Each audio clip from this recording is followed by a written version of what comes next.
Hi friends, फिर से स्वागत है आपके अपने YouTube चैनल ट्यूटोरिंग क्लासेस में 10th हिस्ट्री के चैप्टर 3 हिंद चीन में राष्ट्रवादी आंदोलन के पार्ट 3 करने वाले हैं। पार्ट 1 में हमने अति लघु उत्तरीय प्रश्नों को तथा पार्ट 2 में लघु उत्तरीय प्रश्नों को देखा था।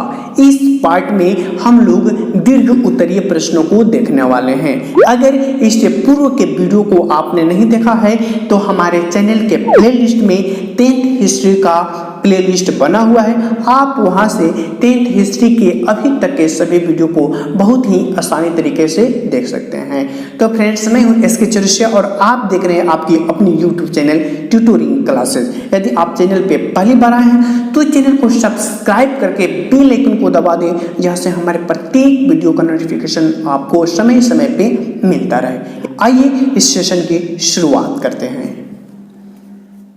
दीर्घ उत्तरीय का पहला प्रश्न है, हिंद चीन उपनिवेश स्थापना का उद्देश्य क्या था? तो इस देश में अनेक व्यापारी आए थे, लेकिन इस पर कोई ने अपना प्रभुत्व स्थापित नहीं किया, केवल फ्रांस को छोड़कर। इसकी चर्चा हमने पार्ट 1 और पार्ट दोनों में किया था। लेकिन फ्रांसीसी जो थे हमेशा से इसी दिशा में प्रयास रहा है। फ्रांस द्वारा हिंद चीन में उपनिवेश स्थापना के अनेक उद्देश्य थे, जिसमें से पहला था व्यापारिक प्रतिस्पर्धा, यानी कि कंपटीशन, व्यापार करने का कंपटीशन।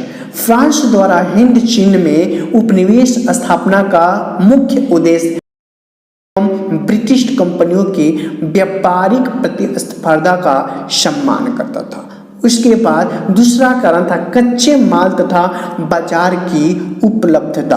औद्योगिक क्रांति के बाद विभिन्न उद्योगों को सुचारू रूप से चलाने के लिए भारी मात्रा में कच्चे माल की आवश्यकता थी और उस कच्चे माल द्वारा उत्पादित वस्तुओं को बेचने के लिए उसके लिए उपयुक्त बाजार की भी आवश्यकता पड़ी। और थर्ड कारण था तथाकथित गोरे होने का दायित्व। तो यूरोपीय गोरे लोगों को यह स्वघोषित दायित्व था, क्या कि वे पिछड़े काले लोगों को समाज को सभ्य बनाने की दिशा में कार्य कर रहे हैं। आइए तो उत्तरीय के हम लोग क्वेश्चन नंबर 2 देखते हैं। क्वेश्चन नंबर 2, माइली गांव की घटना क्या थी, इसका क्या प्रभाव पड़ा? इस चैप्टर का मोस्ट VVI लघु उत्तरीय भी आ जाता है, दीर्घ उत्तरीय भी आ जाता है। तो एक क्वेश्चन को आप बहुत ही इजीली तरीके से आप समझ सकते हैं। माइली गांव दक्षिणी वियतनाम का एक गांव था जो वहां के वियतनाम का समर्थक होने का शक था। किसको? अमेरिकी सैनिकों को। अमेरिकी सैनिकों ने अचानक पूरे गांव को घेर लिया और पूरे पुरुषों को मार करके वहां के औरतों और बच्चों को बंधक बना लिया। उन औरतों और बच्चों के साथ कई दिनों तक सामूहिक बलात्कार किया। उस लाश की ढेर में दबे एक बूढ़े ने इसकी घटना की उजागर किया और जैसे ही इस घटना का खुलासा हुआ, अमेरिकी सेना के खिलाफ बौखलाहट बढ़ गई। लोग उसका विरोध करने लगे। यहाँ ही नहीं, पूरे विश्व में उसका विरोध शुरू होगा। अमेरिका की आलोचना होने लगी। इन्हीं आलोचनाओं से घबराकर अमेरिकी राष्ट्रपति निक्सन ने केवल वियतनाम नहीं बल्कि पूरे हिंद चीन में शांति के लिए युद्ध विराम संबंधी 5 सूत्रीय योजना की घोषणा की थी। इसका प्रभाव क्या हुआ? क्योंकि वहां के राष्ट्रपति निक्सन ने इस शांति निपटारा के लिए 5 सूत्रीय घोषणा का क्या किया? 5 सूत्रीय योजना का घोषणा कर दिया। दीर्घ उत्तरीय का क्वेश्चन नंबर 3, राष्ट्रपति निक्सन के हिंद चीन में शांति के 5 सूत्रीय योजना क्या थी? यानी कि अभी इसके पूर्व में हमने क्या कहा कि युद्ध के शांति के लिए निक्सन ने 5 सूत्रीय घोषणा किया। उस 5 सूत्रीय घोषणा क्या थी, इस क्वेश्चन में हम लोग जानेंगे। पहला, हिंद चीन में सभी सेवाएं युद्ध बंद का अपने स्थान पर रहे। दूसरा, युद्ध विराम की देखरेख अंतर्राष्ट्रीय पर्यवेक्षक करेंगे।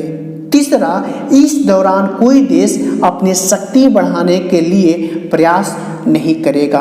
और चौथा जो था, युद्ध विराम के दौरान सभी तरह के लड़ाइयाँ बंद होगी, यहाँ तक कि बमबारी तथा आतंकवाद फैलाने वाली घटना भी।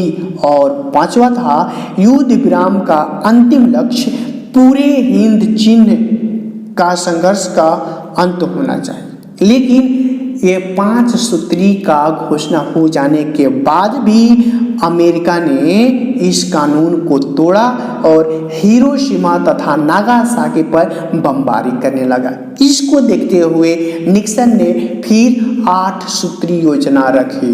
वो 8 सूत्री 5 वर्षीय योजना और 8 सूत्री योजना किसने रखी, क्वेश्चन पूछ लिया जाता है। तो तत्कालीन अमेरिका के राष्ट्रपति निक्सन ने।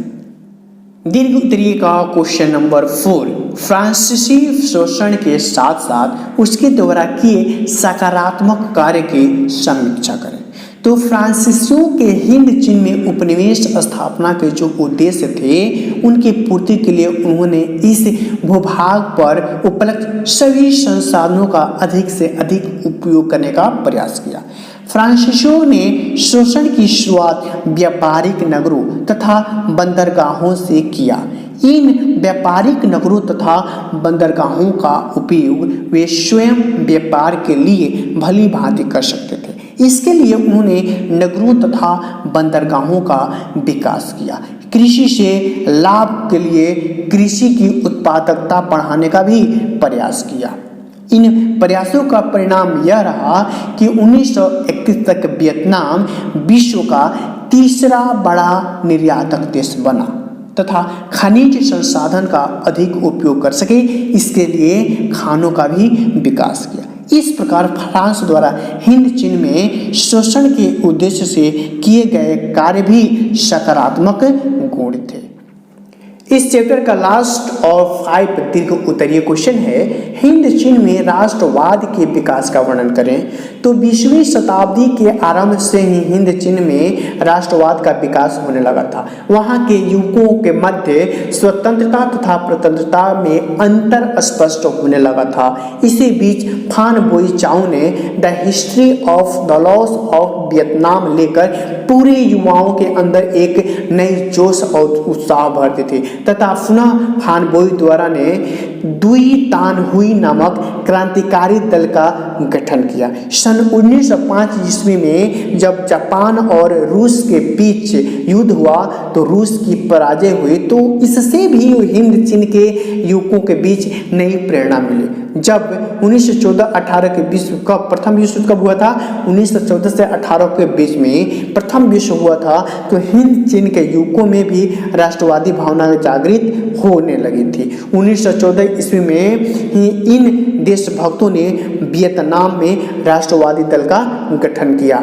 इस दल का पहला अधिवेशन किंगटन में हुआ था, लेकिन फ्रांसीसियों ने इस दल को कुचल दिया, जिससे हिंद चीन के युवकों में और जोश भर गया। अब उन्होंने पूरे फ्रांसीसी शासन को उखाड़ फेंकने की बात सोची। तो इस वीडियो में हमने दीर्घ उत्तरीय के साथ साथ चैप्टर 3 को भी समाप्त कर लिया। आपको यह वीडियो कैसा लगे हमें जरूर बताएं। फिर मिलते हैं हम अगली वीडियो के साथ, तब तक के लिए धन्यवाद।